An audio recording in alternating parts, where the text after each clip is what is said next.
Baik, ini adalah video lanjutan dari video sebelumnya. Jadi ini adalah masih dalam topik Introduction to Programming in SQL Server. Jika sebelumnya kalian sudah melihat dua video sebelumnya, berikut adalah lanjutannya. Hal yang perlu kita ketahui adalah tentang control of flow. Ya, jadi bagaimana kita mengontrol alur pengeksekusian dari SQL statement atau statement-statement SQL kita.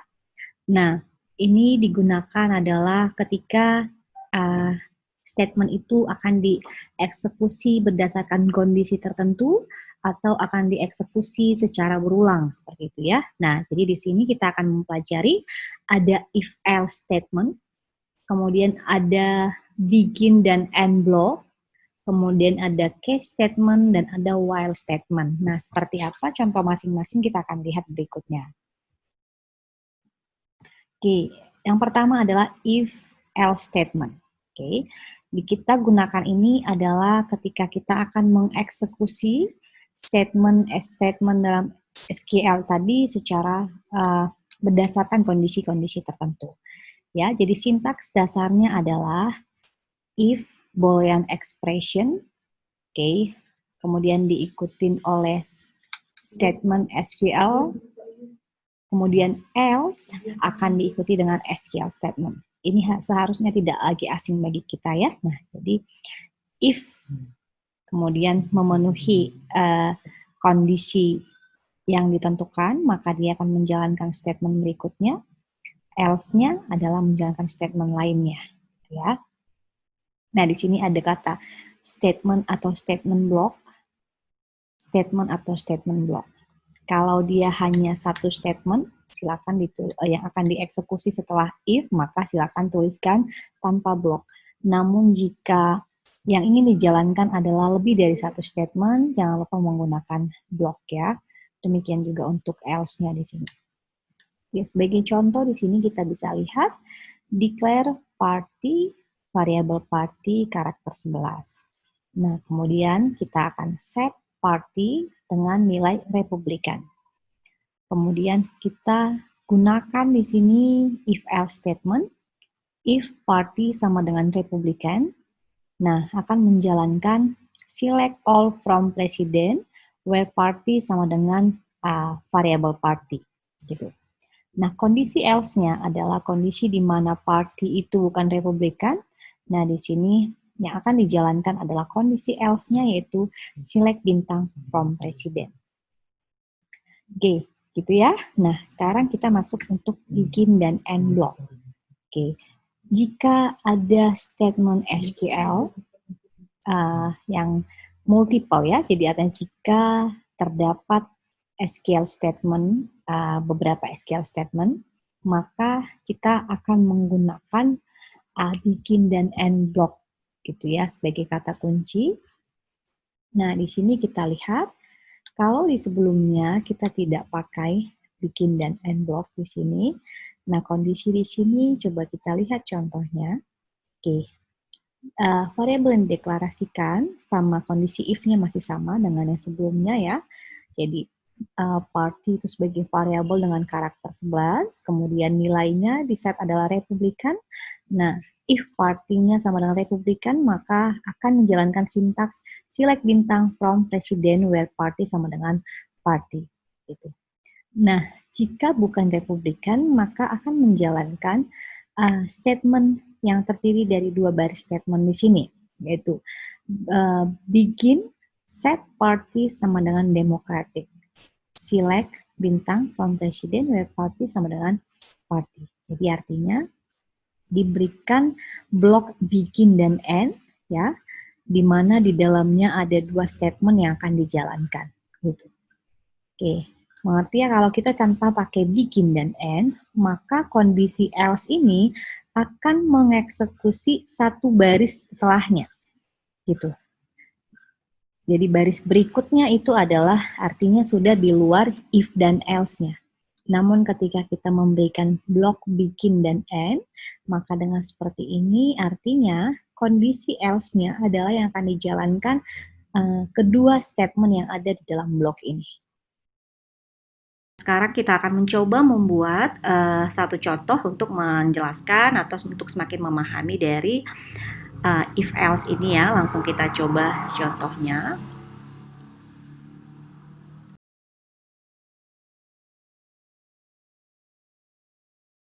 Coba nanti di SQL Server kita buat di sini declare discount desimal 2, harga tipenya money. Nah, diskon kita set nilainya untuk saat ini adalah 0,1 gitu ya. Harga 100.000. Nah, kita akan tampilkan nanti nilai dari variabel diskon sama harga. Nah, jika diskon lebih dari sama dengan 0, itu kita tampilkan angka diskon valid gitu kan. Else angka diskon tidak valid akan diset menjadi 0. Kita jalankan. Nah, kita lihat seperti ini.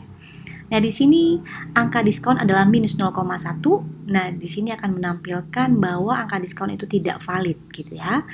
Nah, coba kita ganti menjadi 0,1. Maka dia harusnya akan masuk dengan pesan angka diskon valid. Oke, kita jalankan. Nah, demikian hasilnya angka diskon valid. Nah, jika kalian nanti akan membuat ya kondisi bahwa jika dia negatif atau angka diskonnya tidak valid, maka kita akan set dia menjadi 0, maka kita tambahkan sintaks set diskon sama dengan 0. Nah, di sini jangan lupa bahwa karena dia sudah dua statement yang akan dijalankan dalam kondisi else, maka perlu menggunakan nanti adalah blok begin dan end. Oke, kita lihat begin dan end. Ya.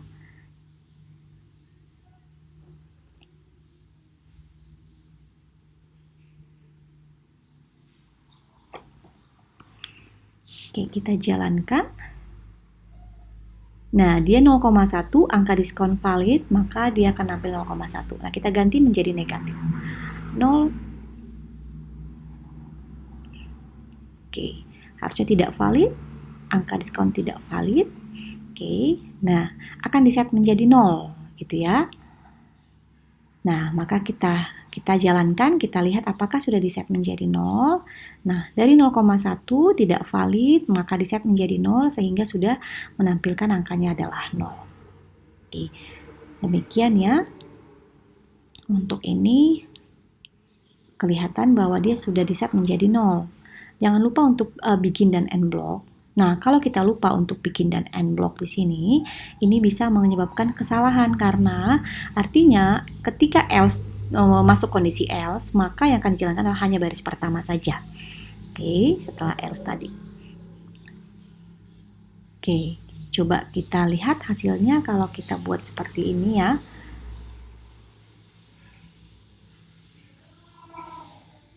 Oke. Setelah angka select diskonnya menjadi 0, maka dia akan keluar dari kondisi else-nya. Oke. Nah, kita coba jalankan nanti jika tanpa bikin dan end block, kita jalankan. Oke. Kita jalankan di sini ya, bahwa 0,1 oke, benar dia diset menjadi 0.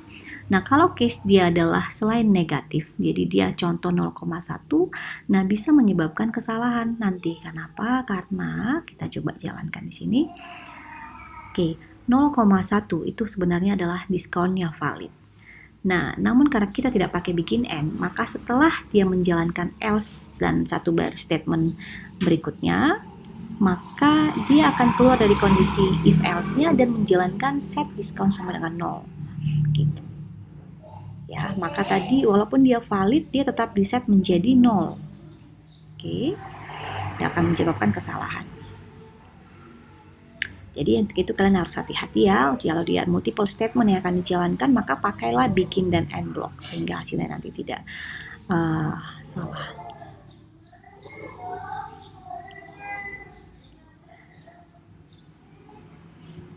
Oke, demikian nanti hasilnya sudah akan benar ya. Kalau dia 0,1, dia hasilnya akan benar. Oke.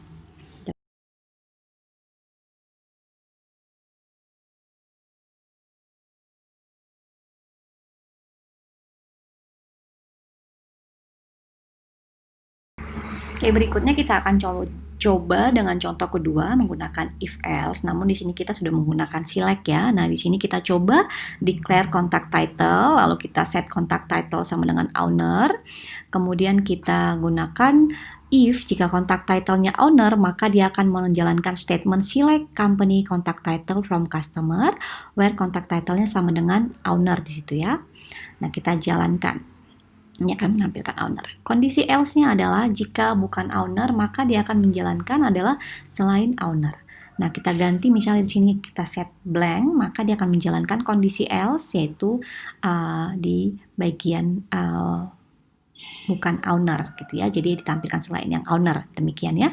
Nah, jadi jangan lupa juga jika dibutuhkan menjalankan statementnya. Di sini kan hanya ada satu statement ya, walaupun ini terlihat beberapa baris, ini sebenarnya satu statement. Oke. Jadi, jika nanti kalian membutuhkan untuk menjalankan beberapa statement atau multiple statement, jangan lupa menggunakan begin dan end block seperti yang sudah kita jelaskan sebelumnya. Dan untuk penjelasan if dan else ya dalam SQL Server. Silakan untuk kalian langsung mencoba masing-masing. Nah, berikutnya case construct. Oke, jadi pada situasi di mana ada beberapa kondisi yang perlu kita evaluasi, nah, jadi kita perlu mengevaluasi sekumpulan atau satu list kondisi dan di mana kondisi dan akan menghasilkan satu dari kemungkinan hasil gitu ya. Nah, kita bisa menggunakan case tadi. Nah, contoh di sini adalah case when kondisi tertentu then akan melakukan sesuatu, expression 1. Kemudian when kondisi kedua akan diikuti ekspresi kedua atau aksi yang akan dilakukan untuk expression kedua tadi. Dan seterusnya sampai expression ke N ya, yang kita akan tentukan sesuai dengan yang dibutuhkan. Jadi case when kondisi 1 maka akan melakukan expression 1, kondisi kedua maka akan melakukan expression kedua, sampai nanti else dari kondisi yang tadi semua atau selain kondisi-kondisi yang di-define di sini, maka akan menjalankan else expression.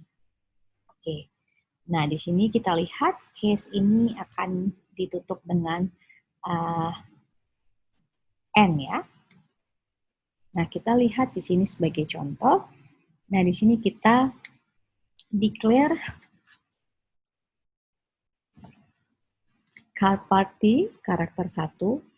Kemudian variabel kedua adalah party, karakter 11. Lalu di sini kita mengeset variabel card party tadi dengan nilai F atau federalis ya. Kemudian kita akan mengset party tadi. Kan kalau di sini karakter dari partinya, jadi ya, singkatannya, karakternya ya F sebenarnya mewakili federalis. Nah, di sini kita akan mengeset nilai partinya adalah sesuai dengan karakternya.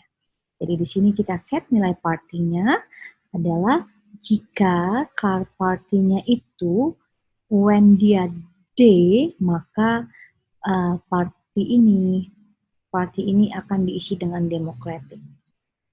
Kemudian when DR, ketika car partinya itu adalah DR, maka akan diisi dengan Demoret untuk variabel partinya.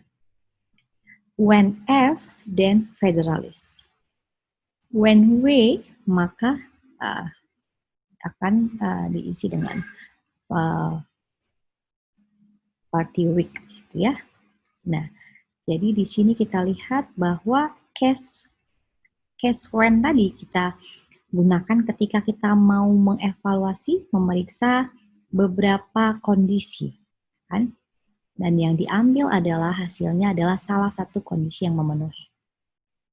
Oke, kalau kita lihat statement ini akan dilanjutkan dengan statement select bintang from president, where partinya sama dengan add party. Jadi hasil dari nilai yang diset di langkah sebelumnya. Berikutnya kita langsung coba menjalankan ya satu contoh menggunakan case when. Langsung dibuka SQL Server masing-masing. Di sini kita coba melakukan select dari table customer dari database Northwind. Kita coba jalankan gitu ya. Kita tampilkan company name dan company title di sini. Kemudian kita mau menambahkan satu kolom baru yaitu kode dari title-nya. Jadi kalau dia sales representative, kita akan buat jadi SR, kemudian owner kita akan buat jadi owner gitu ya. Nah, ini kita bisa menggunakan case when. Jadi when dia sales representative maka akan jadi SR. When dia owner akan menjadi OW seperti itu ya, dan seterusnya. Nah, jadi kita pakai case when, jadi pakai case contact title,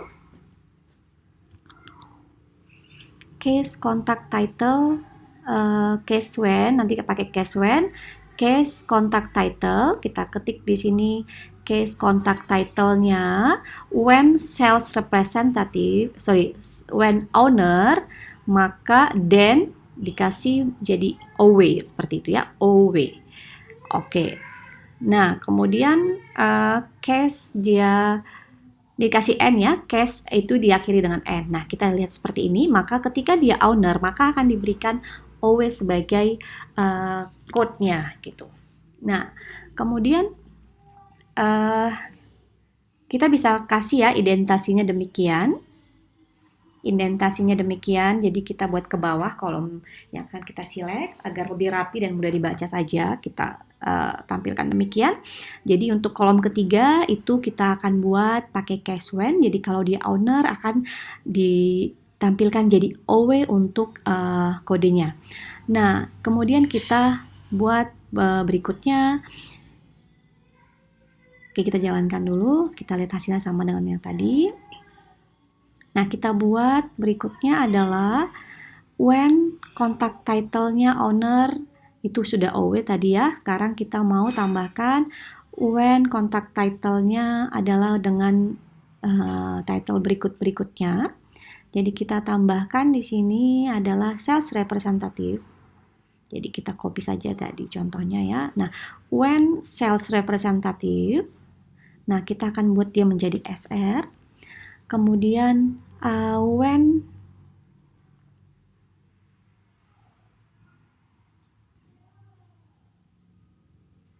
marketing manager kita tampilkan menjadi MM seperti itu ya. Oke. Kemudian kita jalankan hasilnya. Kolom ketiga sudah kelihatan code-nya ya. Sales representative jadi SR. Kemudian marketing manager jadi MM, kemudian ini bisa kita berikan aliasnya menjadi kolom ketiga ini menjadi code title.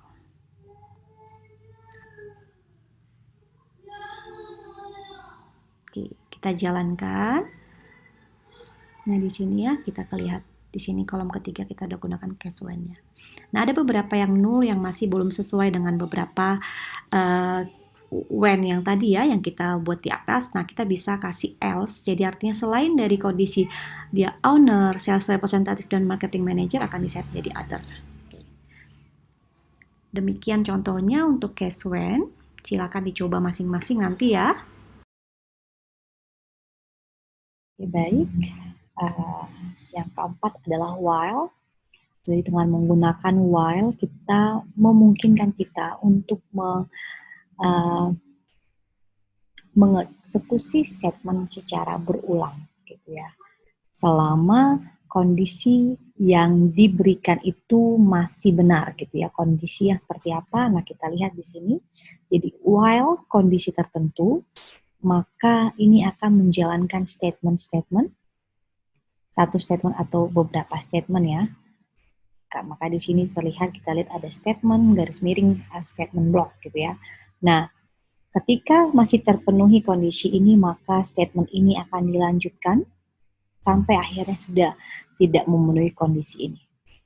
Nah, kita juga bisa untuk tidak lanjut mengeksekusi statement ini adalah dengan menggunakan kata kunci break di sini. Nah, lebih mudahnya kita langsung lihat dengan contoh di sini. Kalau kita lihat deklarasi suatu variabel in flag integer, kita set nilainya menjadi nilai 1. Nah, while in flag tadi kurang atau sama dengan 5, maka akan menjalankan statement ini yang ada di dalam blok begin end.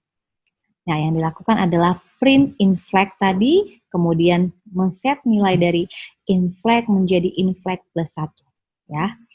Oke, jadi artinya selama kondisi ini dipenuhi, jadi selama in flag tadi itu masih kurang dari atau sama dengan 5, maka akan di print in flag berapa. Kemudian ditambahkan lagi nilai in flag tadi menjadi 1.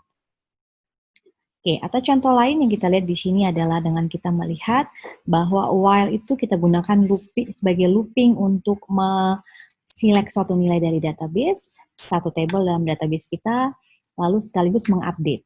Gitu ya. Jadi contoh di sini, while select average list price from production.product kurang dari $300, maka akan dilakukan proses, akan dieksekusi statement berikut, yaitu akan mengupdate produk, mengeset list price-nya menjadi list price kali 2, jadi 2 kali lipat. Kemudian setelah itu men-select maksimum dari list price yang ada saat ini berapa. Nah, jika maksimum list price lebih dari $500, maka akan break atau keluar dari looping gitu ya. Jadi loopingnya akan selesai, berhenti di situ ya. Nah, jika tidak memenuhi kondisi bahwa maksimum list price-nya adalah lebih dari $500, maka masuk kondisi else. Nah, di sini kita bisa buat else itu adalah continue. Jadi, continue artinya masih tetap menjalankan looping yang tadi. Demikian kira-kira ya.